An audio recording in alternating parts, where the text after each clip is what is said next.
Hello, my friends, and welcome. It seems like Ukraine mastered the strikes on Russian oil facilities so much that now it is affecting 2% of the global supply of the oil, sources say. Well, mainly we are speaking about the yesterday's strikes on Nova, which means Novorossiysk, Russian export port, the biggest one in the Black Sea for Russia. Well, Russia still may export some of the oil from Ust-Luga port, but sometimes Ukrainian drones visit that facility as well. And if Novorossiysk is roughly 2% of the global oil supplies, imagine all of this Russian shadow oil fleet and how it is integrated into the world economy. And of course, there are powerful people outside Russia who are interested to push Ukraine to cease those strikes. And actually, it was done already before. Ukraine was told not to strike Novorossiysk or any other Russian oil infrastructure. Just the last year. For example, this is the older article from the last year. Ukraine says Russian oil refineries are legitimate targets. However, our allies in 2024, especially United States of America and Biden's administration, told Ukraine not to continue the strikes on Russian refineries and the other oil infrastructure because Biden was afraid that the oil prices could skyrocket, and definitely they rose by 4%, but this factor was not connected to those strikes. It was just a market speculation where Ukrainian strikes were involved as an excuse to rise the prices for big companies. You see, even now Ukraine intensified the strikes, but the fuel price is not affected that much. And it's not the first time that Ukraine strikes Novorossiysk. There is also the part of the military infrastructure in that bay. Ukraine actually downed one of the largest Russian landing ships in that port. Also not far away from Novorossiysk, an empty Russian oil tanker was hit. All of that happened in 2023 and 2024, but suddenly Ukraine was told to stop and those strikes just vanished until 2025. And the good thing about the current White House administration, I don't really like Donald Trump, you understand, if you watch my videos, but he doesn't give a damn about what Ukraine is doing with the Russian oil. Even though it might affect 2% of the global trades of the oil, everyone is okay with that and no one is panicking. Maybe except Russia. Plus some of the Russian partners who are eagerly searching for the new ways, stable ways to purchase oil. And one of those ways is to get it from the United States of America. So actually what previous administration was afraid of appeared to be kind of profitable after all. So the articles from the March 2024, United States has urged Ukraine to halt strikes on Russian energy infrastructure, Financial Times reports.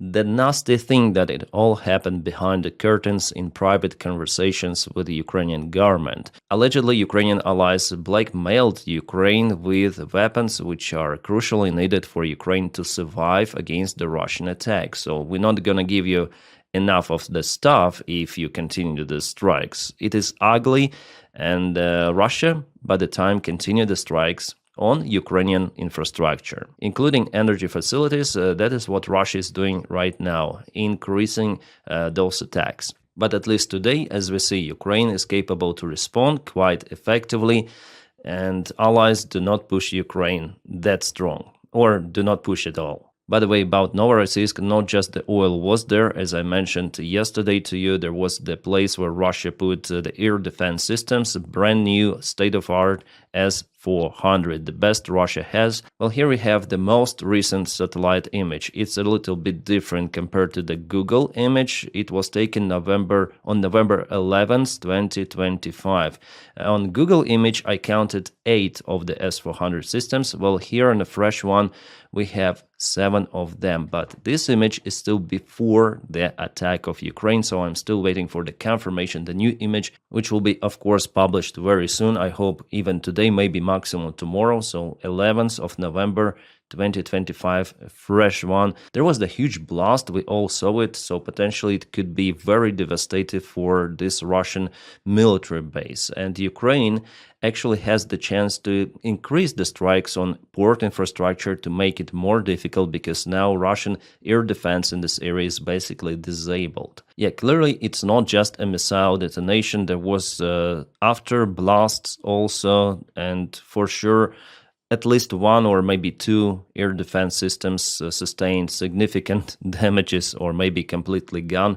Also, Ukraine could aim to the storage of those air defense missiles, which really hurts Russia. I guess they took one of the systems away from this base. As I said to you before, there were 8, now 7, because Putin needs the launcher to protect maybe Moscow more, and the Moscow city is the most protected place out there in Russia. But if the Russian air defense was not capable to shut down Ukrainian Neptune missiles, well, either Russian air defense is not that capable, or Ukrainian-made Neptune missiles are really capable. I would say that it's the best weapon out there. If you check out Neptune missile records, definitely it could be the most capable cruise missile because it downed the Moscow ship, it destroyed the Russian Psyche airfield in Crimea. Russia lost many planes, ammunition, they had to rebuild that airfield. Yeah, the runway is still intact, but the rest, oh, there was a huge fire. And here, Novorossiysk port, 2% of the global trade was stopped by Neptune. Wow. And Ukraine didn't launch many of them. I guess in Novorossiysk there were maximum 5 of the missiles which visited facility and air defense base. So very, very capable one. And Ukraine should invest more in production of Neptune because it is outstanding. Probably the best weapon Ukraine may make. And this video filmed in Novorossiysk that night. Kind of interesting, Star Wars style. Bir saattir sürüyor. Rafinereyi vurdular. I wonder what they tried to hit in the night sky with those machine guns. Maybe they cause even damage to their own infrastructure. They launched the flares just to see maybe there are some of the drones or something, but cruise missiles cannot be stopped like that. They thought that those are the drones, but no, those are missiles, and yeah. It was really successful. I guess none of the Neptune missiles were shut down. I think like that because there were no any videos shared with some of the flashes in the sky, the trace of the fallen debris of the missile which been shut down. No, all of the kabooms are ground kabooms, or were ground kabooms in this case. And here we see where the fire was, so that's the pipeline. Russia will have to spend maybe even several months to rebuild this part of infrastructure. But it's not the single point where missiles hit the facility. There were at least 3 spots where missiles hit it. And yesterday, Ukraine hit one of their local refineries in Ruzzia. Locals filmed the fire of this facility. It's not that big. Yeah, all of the videos were kind of distant, but this one shows the fire. So step by step, little by little, Ukraine creates a crisis in the Russian economy, or just boosts it, because Russian economy inevitably will fall down, as Russian officials say. Soft landing of the Russian economy will be in the next few years, but my opinion that it will still take lots of the time for Russia itself to collapse because of the issues in economy, as it was in the Soviet Union. Like, it was wounded for so many years, like more than a decade. It was bleeding out little by little and finally collapsed. For now, Russia still has resources. They produce military. They switch to the military type of economy. Well, not completely, but mainly. Yeah, 40% of their budget goes for military, which is crazy. Those numbers are outstanding. Ukraine is not even close to reach those kind of the fundings for its budget, and that makes Russia to last for extensive period of time, for years and years. And Ukraine will unfortunately retreat from the front lines in multiple of the points. Well, in this particular video, I'm not going to tell about the front lines updates. It's going to be the evening video release, but Russians are taking the ground, and I have to say about it as well. Well, in general, I stay positive because I'm sure that Russian economy will collapse and eventually it will lead to Russian disintegration. But yeah, it will take lots of the years. Also, we have good news from Saratov. There was the strike also the same day as the strike on the Russian Novorossiysk port, and this facility is no go. It's the big one. Yeah, Saratov's refinery, it's one of the biggest in Russia, but Ukraine hit the most sensitive area, the distillation plant, one of the main of those, and facilities no go absolutely. Also, it will take Russia a lot of the time to repair it. And Russian engineers cannot now work because fire continues even now for the second day consecutive. A very important thing for Ukraine, if we speak about strikes on Russian oil and military infrastructure, is to continue those strikes. For Russia not be able to repair those facilities entirely. Russia has maintenance capabilities, it is understandable, but Ukraine should make it impossible for Russia to do.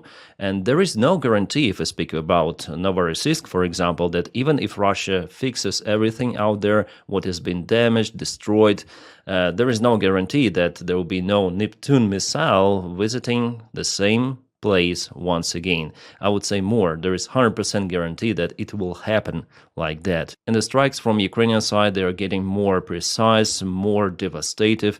It is already evident. And Ukraine is more independent also in producing its own long-range weapons. Yeah, Flamingo is wet. I'm telling about it on my channel. But Neptune, it is outstanding. Also, Ukraine puts and invests a lot into the drone production. Drones are capable to carry more of the payload. Ukraine, I think, is best in producing drone boats as well. Drone boats are visiting Tuapse port. Drone boats managed to block Russian Navy fleet in Sevastopol. So there is the surge in quantity and quality of the tools which Ukraine may use against Russian economy, and Russia is using its economy to fuel its war machine. And important thing that Ukraine is not being pressed by our allies any longer. That's great. Wow, no way. Did you know about it? It's like open in America. Oh my God, this is top secret information that was shared by former MI6 chief. Wow.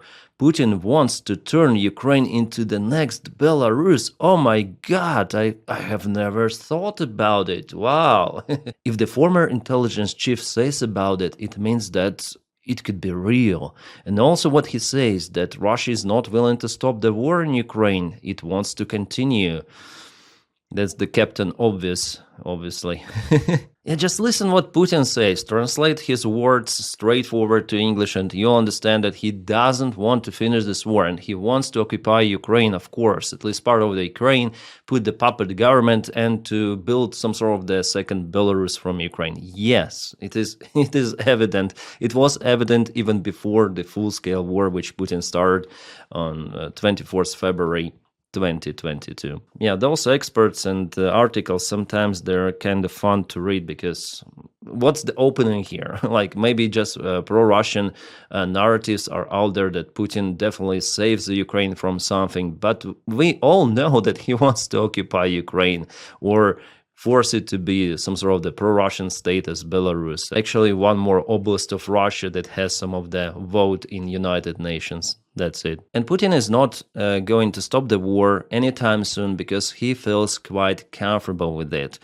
I think he lives in his own moral, informational bubble, and Putin understands this world very differently. For him, this process of war, it is enjoyable. Then he says about 700,000 Russian troops deployed to Ukraine fighting. Actually, Russia deployed those just for the meat grinder, but Putin, then he says about those soldiers, he's smiling.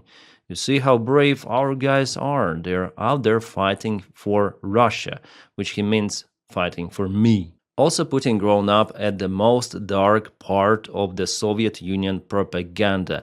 After the end of the Second World War, then the reality back then was about the possible war between communist Soviet Union and capitalism West. 50s, 60s were the most outrageous time where Soviets published those crazy movies showing how inhumane West really are and how brave Soviet Union citizen and soldier should be to sacrifice own life for the sake of the country without even thinking differently. And all of the other characters and different behavior was presented as the weakness, and the weakness was even worse than treason. Soviet Union filmed a bunch of the propaganda movies relative to the Second World War, as Russians call it, Great Patriotic War, plus they filmed the same propaganda relative to the possible war between Soviets and West.